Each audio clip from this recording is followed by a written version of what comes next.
Do you know how to lose weight, but you just can't seem to do it? It's one of the most common things clients say to me when we first meet. They know what a healthy diet looks like, they know exercise is good for them, but when it comes to putting it into practice, they just can't seem to keep it up. And the first thing I want to tell you is that this is incredibly normal. Knowing what to do is only a small part of actually being able to manage your weight in the long term. And there's so much that can get in the way of putting this into practice, like ingrained habits, thinking patterns about food and exercise, or other life commitments that just get in the way. The second thing I want you to know is that it is possible to learn how to manage your weight in a sustainable way. And as a psychologist with over 21 years in weight management, I can help you do this. The third thing I want to tell you is that by clicking on this video, you've already done the hardest part, because the first and the most important step of the process is acknowledging that what you're doing now isn't working. And this in itself has already moved you further than the millions of people who are scared to admit that they've got a problem. So seeking help is a strength, it's not a failure. And now you've made that important step, I want to share what the next steps in the process might look like and how you can go from just knowing how to lose weight to actually being able to lose weight and managing your weight in the long term.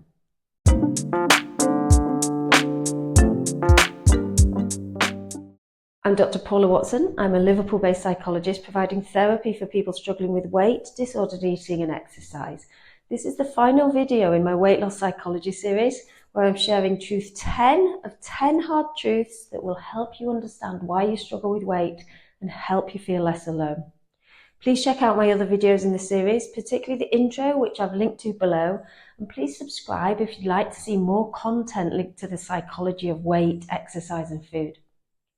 The truth I'm talking about today is that if you struggle with your weight, it can be difficult to change things alone. So let's start by thinking about the process we go through when we want to change our health behaviours. Now this is key, because to manage your weight in the long term is essentially about establishing a consistent routine with your diet and a consistent routine with your exercise that you can keep up forever. Yes, scary, I know, but I do mean forever. Now, if you want to learn more about what this actually means and how to do it, I've got videos on my channel about sustainable weight loss, about exercise consistency, about eating in moderation, so check those out. Today, though, we're talking about how even when you know all there is to know about sustainable diet and exercise, it's still really difficult to actually put these things into practice. Now, there's a theory called the trans-theoretical model of health behaviour change, quite a mouthful, so it's often shortened to stages of change, which you might have heard of. Now, what this series suggests is that we don't just suddenly get up and decide to change and we're changed overnight. Hurrah! The reality of what happens is that we start thinking about possibly changing. This is called the contemplation stage, and it can last weeks, months, even years. So perhaps you know you should do more exercise and the intention's there, but you haven't actually yet done anything about it. The next step is when you make a concrete decision, some kind of action to do something, which we'd call the preparation stage. So perhaps you've finally got around to booking that gym induction or buying yourself some running trainers, but you still haven't actually started. Then when we actually start, we might get into a good routine for a few weeks, but we still feel vulnerable to dropping off. We'd call this the action stage. And this cycle of starting and dropping off is really normal thing with changing health behaviours. It doesn't all happen in a perfectly linear fashion because it's hard to do. In reality, what happens is we might go backwards and forwards between the action, preparation and contemplation stages, exercising for a few weeks, then dropping off again, the intention's still there, then we pick it up again and then we relapse again. So returning to the plant analogy I introduced in the intro video of this weight loss psychology series, this action stage is like putting a plaster on those broken leaves. Then when the plaster falls off, the leaf's still broken. We can do this for months, years, decades without ever daring to go to the roots below. But what you've done by being here today is to accept that there's something deeper that's causing these leaves to keep breaking. And what needs to happen for sustainable change is we go to the plant's roots to understand what's making it hard for us to keep that exercise routine up. Now, that might be beliefs that we formed about ourselves in childhood. It might be a lack of confidence in our ability. It might be a lack of motivation. And again, I've got videos on all these things. It's in the Weight Loss Psychology playlist, so check them out if you think these will help. And when you understand why you're personally struggling with exercise or diet, you free yourself up to make changes that really can be long-lasting. So you're no longer stuck in the cycle of doing something for a short time, then relapsing. In the stages of change theory, this stage is called the maintenance stage. So the next question is, how do you actually go about understanding your whys? And I need to be honest with you, this is where it gets difficult to do things on your own. And I want you to know there's no shame in asking for help. Because for most people, YouTube videos, apps, self-help books, they can only go so far. And I'm going to share a personal story with you to help explain this. Over the last few years, I've developed a strong fear of lifts and enclosed toilet spaces. Now, it's pretty specific, like there's certain types of toilets and locks I'm fine with, others I can feel my anxiety raising just talking about them. This is actually a huge step for me saying this out loud to you today, because I used to have this belief that if I said it out loud and admitted how I was feeling, it would somehow make it worse. And if I just kept denying it, the problem would magically go away. But sadly, I'm afraid this isn't the case. And you might have heard the phrase, what we resist persists. So now, having started to admit my fear to family and friends, I can tell you it hasn't made things any worse. What it has done is set me free to actually consider addressing and overcoming this fear. So bringing this back to weight loss, step one, if you struggle with your weight loss, is admitting and owning the difficulties you're having. And without doing this, you're never going to be able to move forward. So you're probably wondering, have I done anything about my lift and toilet fear yet? Well, kind of. I guess with my lift and toilet fear, I'm in the same stage that most people go through with weight loss and stay stuck for years. And that's the stage of, I want to change this, so I'm going to try and sort it out myself.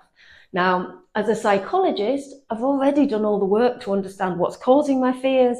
I also have all the knowledge to know how I need to address my fears and know what strategies I need to do and how to put this into practice. I could probably help someone else overcome exactly the same fear very well. But can I help myself? Unfortunately not. Things have probably improved a bit, but I know if I'm really serious about overcoming this, I need to get some professional support. And I'm thinking about it. But like I mentioned earlier, I've been in the contemplation stage of thinking about that for some time. And maybe now I've shared this in front of a potentially global audience, it's time for me to pluck up the courage and actually go and get some support. So whilst I haven't yet got to the therapy stage for the lift and the toilet fear, I have found personal therapy extremely helpful in other situations. But again, in those, it took me several years to work up to the point where I felt ready to seek support. So let's bring this back to weight loss. My own clients go through a very similar journey to what I've described. So once they've been through step one of acknowledging the problem, step two often involves self-help strategies, so learning more about what's going on and what they might be able to do to change. Now, this is a really important step as you're educating yourself about the process, which is why I share psychological theory in my videos, because if you understand the why underneath what's happening, you're more likely to be able to put the steps in place to change it. And this step might involve watching YouTube videos, it might involve reading self-help books, perhaps buying some exercise equipment or joining a gym. For some people, this might even involve starting weight loss medication or thinking about it.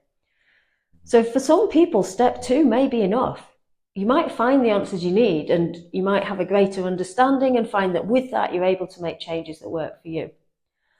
But for the majority of people, particularly if you've struggled with weight for a long time, what step two actually does is help you realize that there's a deeper problem. And like me with the lift and toilet scenario, when you know everything to do, but you still can't do it, this is a sign that you might benefit from some professional support. So step three is exactly that, weight loss therapy with a qualified psychology professional like myself. And why does this work? Several reasons. As a weight loss therapist, I provide you with a safe, non-judgmental space where I get what you're going through. I'll help you understand and get to the bottom of why things haven't been working for you. And once you understand the why, you can do something about it. You bring the expertise on your life and what works for you. I bring the expertise on weight management and psychology. And together we can find solutions to help you move forward in a way that works for you and fits with your life. And if you're on weight loss medication, this might include supporting you to limit the amount of weight you gain when you come off the medication. Finally, there's the accountability. And there's something about doing something with a professional who you trust that gives you an added power to have a go at things you wouldn't otherwise go near. And when I think of what I'll need to do to get over my lift fear, it fills me with dread. But I know if I've agreed with a professional therapist that I'm going to do something, I'll do my utmost to try and make it happen. And in my experience, this is the same for the clients I work with. So in weight loss therapy, this might be doing things like stopping weighing yourself every day. It might be starting to eat a wider range of foods or looking at your body in the mirror for the first time in years. This can be really scary stuff. And even though you want to do it, it's really difficult to do on your own. Now, it's worth saying here that it's really common for people to feel ashamed about seeking support or asking for help with their weight. Because for some reason we feel that weight is something we should be able to manage ourselves and we're a failure if we're not doing it.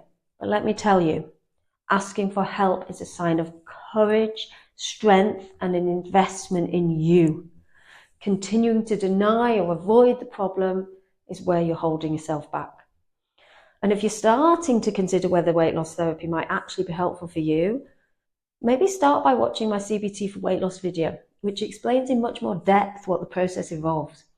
And remember, it can take time to explore whether therapy is right for you and to work up the courage to ask for help. That's okay, and that's normal. You also don't have to fight all your battles at once. So if you've got a way of coping that actually works for you right now, that's okay. To get the most out of therapy, it needs to be the right time and the right space for you. And perhaps if you found this video helpful, a good starting point might be to subscribe to my channel or sign up to my newsletter, which I've linked below, because then we can stay connected while you work on things yourself. The hardest part is reaching out with that initial message or that initial phone call. But once that's done, I'm pretty confident you'll find weight loss therapy is a life-changing experience. So thank you for watching. And I'll let you know if and when I finally work up the courage to confront my fear of lifts and toilets.